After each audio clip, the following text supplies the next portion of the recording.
Eu, quando tinha 20 anos de idade, eu era. Eu comecei a correr, acho que com 19, 20.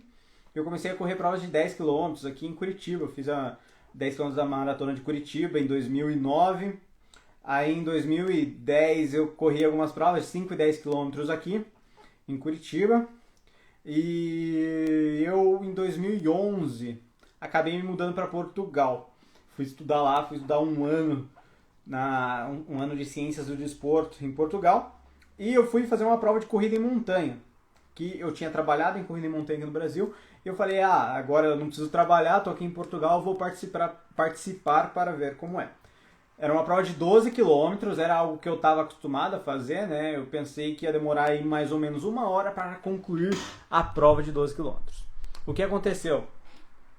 A gente corria, não tinha GPS na época.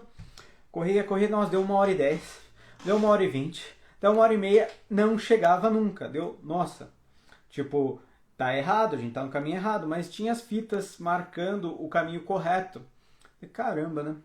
Daí até que já tinha passado 2 horas de prova, a gente chegou num ponto de abastecimento. O que é um ponto de abastecimento?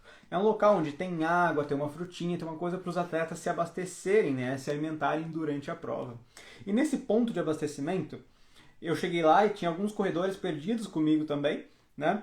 E a gente chegou lá e, nossa, não chega nunca e tal. Daí eles falaram assim, mas não, essa aqui é a prova de bicicleta, não é a prova de corrida a pé. Daí, caramba, que história é essa? Tinha uma prova de bicicleta no mesmo dia, na mesma hora, com as marcações iguais da prova de corrida em montanha. E o que aconteceu? Em algum momento a gente pegou, esses caminhos se cruzavam, e a gente pegou o caminho da prova de bicicleta e acabou fazendo muito mais quilômetros. E eu estava com esse grupo de corredores que se perderam, né? E eles estavam falando do quê? Que ia ter uma prova de 55 quilômetros daqui 1 mês e meio, era em setembro, outubro, daqui 1 mês e meio, lá no norte de Portugal, numa cidade chamada Barcelos. Para quem sabe um pouquinho de Portugal, é a cidade do Galo de Barcelos, né? Tem uma prova de 55 quilômetros, eu vou lá fazer, o cara falando e tal, daí eu, que legal, vamos lá também. Eu era uma pessoa totalmente inocente dessa parte de corrida, eu não sabia que 55 quilômetros era muito. Falei, esse cara que eu tava correndo do lado aqui, ele vai lá correr, então eu vou também, né? Vou ver como é que é essa prova, eu vou também. E foi muito legal, porque eu busquei informação, eu encontrei pessoas lá que me ajudariam a chegar nisso, pessoas que abraçaram a causa, né? Encontrei um treinador, uma nutricionista, um treinador chamado Antônio Nascimento e a nutricionista chamada Filipa Vicente.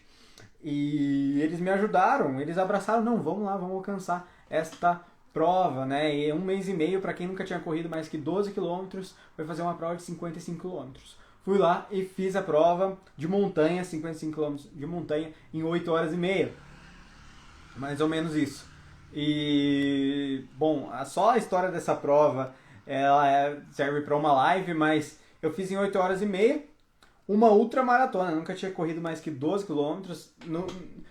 Faltando 3 semanas para a prova, eu fiz um treino de 40 quilômetros, daí perto da prova, né? Porque eu peguei a orientação desse treinador. E eu fui lá e fiz. E o que aconteceu? Eu acredito que se eu tivesse vivendo no ambiente que eu vivia aqui no Brasil, eu nunca ia fazer. Porque todo mundo que eu conheço no Brasil, que é do meu ambiente, iam me falar que não, é muito, não faz, você tem que fazer 21 primeiro, você tem que fazer 42 depois para fazer uma ultramaratona. Eu fui lá e fiz uma ultramaratona de início. Não tô falando que você tem que fazer uma ultramaratona de início, que você sim deve fazer etapa por etapa, mas sim, é possível fazer algo que parece que para os outros não faz sentido. Se você treinar e fazer corretamente, dá certo. Eu fiz essa ultramaratona de 55 km no final de novembro e no primeiro fim de semana de dezembro, uma semana depois, em 2011, eu corri a Maratona de Lisboa. Eu fiz a minha primeira maratona depois da minha primeira ultramaratona. E uma semana de diferença uma da outra. Fiz todo quebrado? Fiz. Eu tinha 20 anos e ninguém me falava que aquilo era errado, eu ia fazendo. Em 2012, durante 6 meses que eu morei lá em Portugal ainda, eu fiz 9 ultramaratonas. Cheguei a fazer 3 de 100 quilômetros, num espaço que um ano antes eu nunca tinha corrido mais que 12 quilômetros. Eu virei um destaque lá dentro da ultramaratona. Por quê? Porque, primeiro, não existia essa limitação na minha cabeça. Não existia. Eu alcancei coisas que eu carrego até hoje. Eu carrego o amor pela corrida em montanha, eu carrego o amor pela ultramaratona. Por quê? Porque eu adquiri tudo aquilo quando eu estava em um ambiente onde aquilo era um pouco mais normal. As pessoas lá, as provas em Portugal de corrida, em trilha, de montanha, elas são mais longas que no Brasil. E as pessoas, é uma prova a distância menor que tem 30 quilômetros.